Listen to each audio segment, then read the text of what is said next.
Sebelum mulai videonya, silakan klik subscribe untuk mendukung saya supaya lebih semangat lagi bikin videonya. Terima kasih. Hari ini saya kedatangan Honda Beat dengan kendala ban depannya itu bocor ya. Langsung saja kita eksekusi. Pertama-tama kita lepaskan dulu bagian spentilnya atau dopnya ya. Kita lepaskan, kemudian kita lepaskan mur yang ada di bagian dop, mur 12 ya pakainya dengan menggunakan kunci 12. Nah, setelah itu kita tidak bisa langsung mencongkel, soalnya heel atau pada bagian samping peleknya itu rapat ya. Jadi ini adalah ban tubeless yang dikasih ban dalam, jadi samping-sampingnya itu susah, harus kita congkel atau cukit pakai menggunakan alat cukit. Tapi kita harus tahu tekniknya ya. Jadi kita butuh 2 cukit, yang satu cukit buat membuka dan satu cukitnya buat mendorong ya. Nah seperti itu, dan itu juga tidak langsung berhasil. Yang bawahnya seperti itu diulang, yang satu buat ngebuka, yang satunya buat mencongkel ya. Terus bagian atasnya terus melingkar, yang penting sedikit aja sudah terbuka. Nanti selanjutnya kita tekan atau kita pijat-pijat pakai tangan ya kalau sudah terbuka sedikit. Nah oke, kalau sudah terbuka seperti ini jadi bisa lebih gampang untuk mencukitnya ya. Nah sambil kita tekan-tekan supaya bannya tidak menempel di bagian velgnya ya. Oke, ini saya satu cukitan sudah masuk, kemudian 2 cukitan ya. Saya tahan dengan menggunakan kaki. Nah sekarang 3 cukitan saya tahan. Nah agak sedikit bergeser motornya ya, soalnya bannya itu lumayan keras, susah buat dibuka ya. Oke, saya cukitannya lagi, yang satu tetap ditahan ya. Oke, setelah 4 atau 5 kali cukilan itu sudah terbuka dengan mudah ya. Jadi kita pakai satu cukitan juga bisa langsung satu cukitan, sambil hati-hati ya, jangan sampai bagian ban dalamnya ikut tercukit, nanti sobek. Oke, setelah terbuka lanjut saya keluarkan ban dalamnya.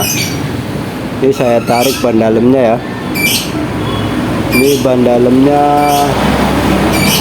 bukan ada 2, jadi ini ban dalamnya dikasih pelapis atau pelindung ya, supaya gesekan antara ban dalam ban luarnya itu tidak terlalu parah. Jadi biasanya ban luarnya sudah tipis, jadi dikasih lapisan. Kalau di sini disebutnya lapisan, dibuatnya dari ban bekas yang disobek atau di sobek bagian tengahnya ya.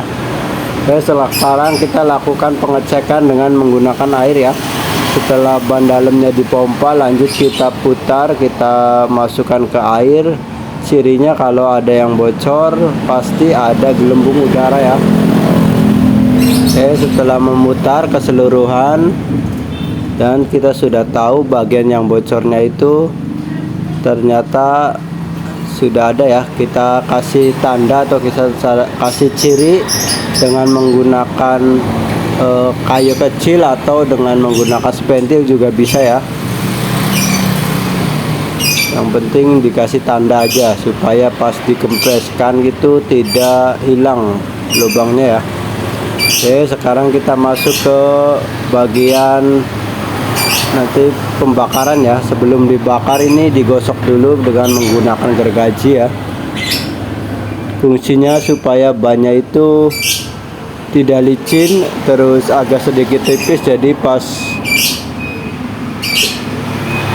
ditambal pakai karet tambal, jadi karetnya bisa merekat atau nempel dengan matang ya, dengan bagus. Ini sambil saya gosok-gosok. Dalam proses pembakaran saya tidak menggunakan lem apapun ya, saya cuma menggunakan karet. Tapi karetnya juga ada perekatnya juga, cuma untuk merekatkan sebentar saja. Jadi proses merekatkannya itu kita tergantung dari pada proses pembakaran ya. Ini saya sedang menggunting karet kompon ya, atau karet tambal sesuai dengan ukuran yang tadi bocor atau ukuran lubangnya. Oke, setelah dirasa cukup kita tempelkan sedikit, kemudian kita langsung ke proses penataan kaleng ya. Ini saya pakai 2 kaleng bekas yang ada karet tambalnya, kita menghadap ke bawah, terus bagian atasnya kita tekan pakai karet juga ya. Setelah itu lanjut kita tekan atau kita press dengan alat press ya, dengan cara kita memutar bagian presannya sampai kencang bagian bawahnya ya.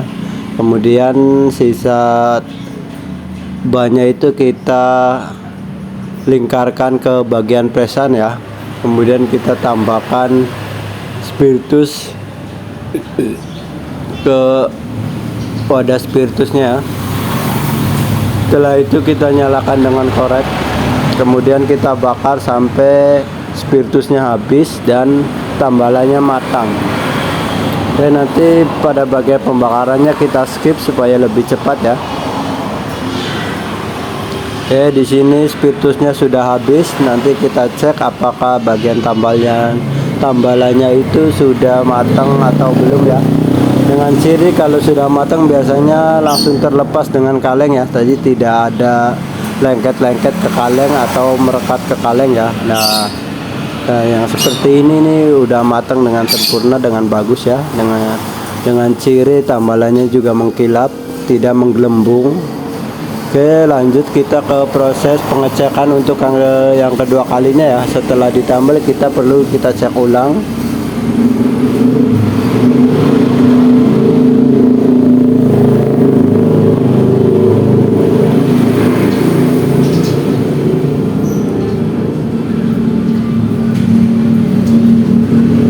Oke, kita pompa dulu. Lanjut kita masukkan ke air, dan kalau misalkan sudah tidak ada kebocoran kita lanjut ke proses pemasangan kembali ya. Sebelum dipasang seperti biasa, bagian dalam ban luarnya itu kita periksa atau kita cek dulu dengan cara diraba, supaya kalau misalkan ada benda tajam semacam paku atau kawat itu bisa ketahuan ya.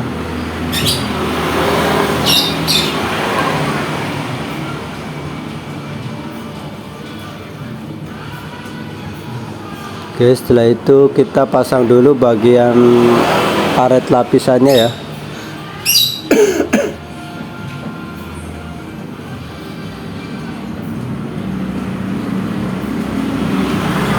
Oke, setelah itu lanjut kita ke proses pemasangan ban dalamnya ya.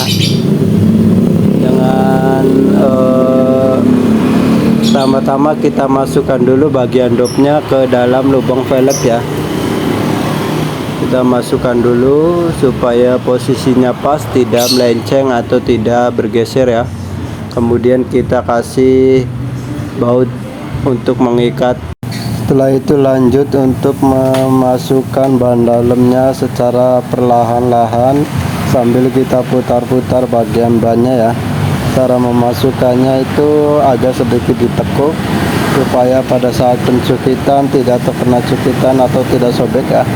Setelah semua ban dalam masuk, lanjut kita tekan-tekan dulu bagian ban luarnya.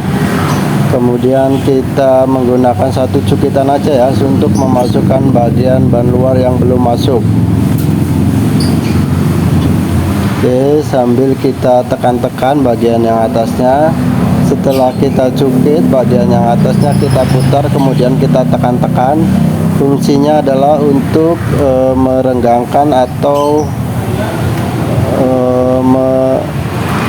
memudahkan ketika kita mencukit setelahnya ya, karena biasanya setelah dicukit itu banyak nyelap di bagian velg ya. Ketika kita tekan itu velgnya jadi renggang, jadi ketika kita cukit itu bakal mudah, tidak susah ya.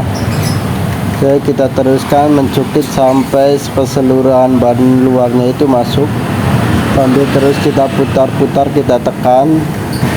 Jadi itu adalah hal yang kelihatannya sepele, tapi itu sangat berpengaruh ketika kita mencukit ya. Ketika banyak tidak longgar atau tidak mudah untuk dicukit terus kita paksakan, biasanya kita bakal ngeluarin tenaga ekstra dan beresiko bikin velgnya jadi cacat juga ya. Jadi harus hati-hati, harus tahu tekniknya dan juga harus sabar.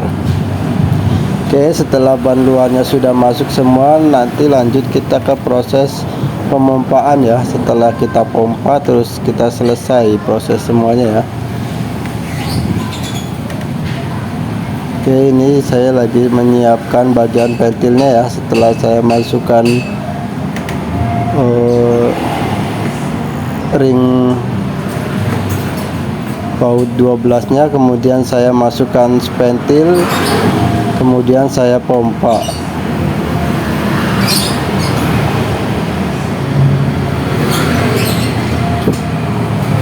Nah, saya pompa sampai benar-benar mengembang dengan bagus ya, sempurna.